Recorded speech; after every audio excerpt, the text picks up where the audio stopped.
মাঠে ভাই খেলা হবে। অবশ্যই রাজশাহী টিমকে আমরা ফাইনালে দেখতে চাই। রাজশাহীবাসী যারা আছেন তারা ভাই একটা আওয়াজ দেন, আমরা রাজশাহী টিমকে, রাজশাহী ওয়ারিয়র্সকে ফাইনালে দেখতে চাই। তো আসসালামু আলাইকুম, বিডি ক্রিকেট আড্ডার পক্ষ থেকে আমি রকি আছি আপনাদের সাথে। এই মুহূর্তে যারা আমার এই ভিডিওটি দেখছেন সবাইকে জানাচ্ছি আন্তরিক শুভেচ্ছা এবং অভিনন্দন। আপনারা জানেন সবাই, গতকালকে আমাদের বিপিএল এর নিলাম হয়েছে। 6টা দল, 6টা দলই আসলে যে যার মতো পছন্দের প্লেয়ার গুলো নিয়ে তাদের দল সাজিয়েছে। তবে আমাকে আসলে অনেকে প্রশ্ন করতেছেন, ভাই আপনি আসলে কোন ডিভিশনের মানুষ এবং কোন ডিভিশনকে আপনি সাপোর্ট করবেন? ভাই আমি রাজশাহী ডিভিশনের মানুষ, অবশ্যই রাজশাহী ওয়ারিয়র্সকে আমি সাপোর্ট করব। এবং রাজশাহী টিমের ক্যাপ্টেন হচ্ছে নাজমুল হোসেন শান্ত, এটা আমার যতটুকু মনে হয় তোমার শান্তই ক্যাপ্টেন্সি করবেন।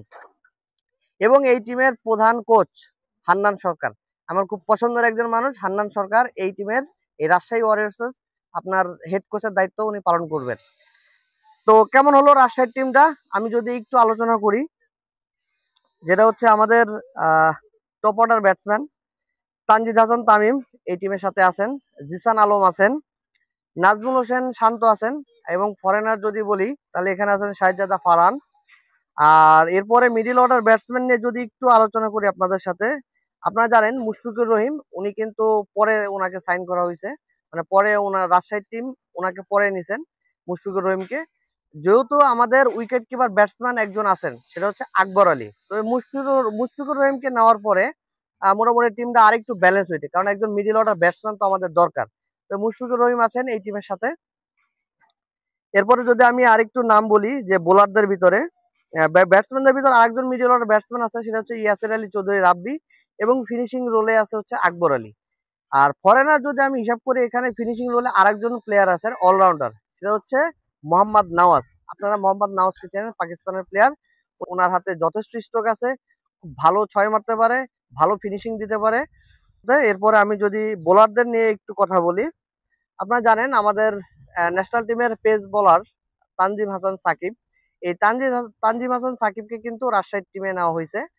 এর সাথে নতুন প্লেয়ার, নতুন ইয়াং স্টার বলতে পারেন, যে ইয়র্কার স্পেশালিস্ট বাংলাদেশের নতুন ইয়াং স্টার, সেটা হচ্ছে রিপন মন্ডল। রিপন মন্ডল আছে রাজশাহী টিমে। তো এরপরে আরেকটা প্লেয়ারের নামে বলবো, উনি হচ্ছে ফরেনার জাহানদাদ খান। এই জাহানদাদ খান আছেন পেস বোলার রাজশাহী টিমের সাথে। যথেষ্ট একটা ব্যালেন্স একটা টিম বোলিং এর দিক দিয়ে। আর যদি আপনি স্পিন বোলিং এর দিক দিয়ে চিন্তা করেন, তাহলে সেক্ষেত্রে মোহাম্মদ নওয়াজ আছেন। এর সাথে আমাদের আরেকটা অপশন কিন্তু আছে অফ স্পিনার, সেটা কি বলেন তো? জিসান আলম। জিসান আলম কিন্তু আমাদের আছে রাজশাহী টিমে, টপ অর্ডার ব্যাটসম্যান, এবং উনি অফ স্পিন করতে পারেন। যে রাজশাহী টিম আরেকজন অলরাউন্ডার আছেন, এরা এ টিমের প্লেয়ার। আপনারা ওনাকে চেনেন কিনা জানি না, তবে আমি একটু বলি, সেটা হচ্ছে মেহরব হাসান। মেহরব হাসান আছেন রাজশাহী টিমের সাথে, এবং আরেকজন আছে সেটা হচ্ছে সাকলাইন। কোন সাকলাইন বলেন তো? টিম এ দলের সাকলাইন। এই সাকলাইনকে কিন্তু রাজশাহী টিম নিছে। তবে রাজশাহী টিমে আপনারা অনেকে ভাবতেন যে ভাই এখানে তো অভিজ্ঞ প্লেয়ার কম হয়ে গেল। ভাই অভিজ্ঞ প্লেয়ার কম হয়নি, অভিজ্ঞ প্লেয়ার যারা আছেন, নতুন প্লেয়ার আছেন, এবং দেশি প্লেয়ার যারা ইয়াং স্টার এই টিমের বা আন্ডার 19 থেকে উঠে আসছে, এরকম প্লেয়ার আছে। যেমন আমি কয়েকজনের নাম বলে যাচ্ছি, যেমন জিসান আলম এখানে আছেন, মেহরাব হোসেন আছেন, সাকলাইন আছেন, রিপন মন্ডল আছেন। এই যে চার পাঁচ জন আমি নাম বললাম, এরা কিন্তু নতুন প্লেয়ার, মানে ইয়াং স্টার, এবং টিম এতে বর্তমানে খেলতেছে পারফর্মার। তো সবকিছু মিলে রাজশাহী টিমটা আলহামদুলিল্লাহ ভালো। অভিজ্ঞ মুশফিককে পাইয়ে আমরা আরো খুশি, রাজশাহীবাসী যারা আছেন। হ্যাঁ, আমিও নিজেও ভাই রাজশাহীবাসী, রাজশাহী ডিভিশনের মানুষ। তো সবকিছু মিলে রাজশাহী টিমটা ভালো হয়েছে আলহামদুলিল্লাহ।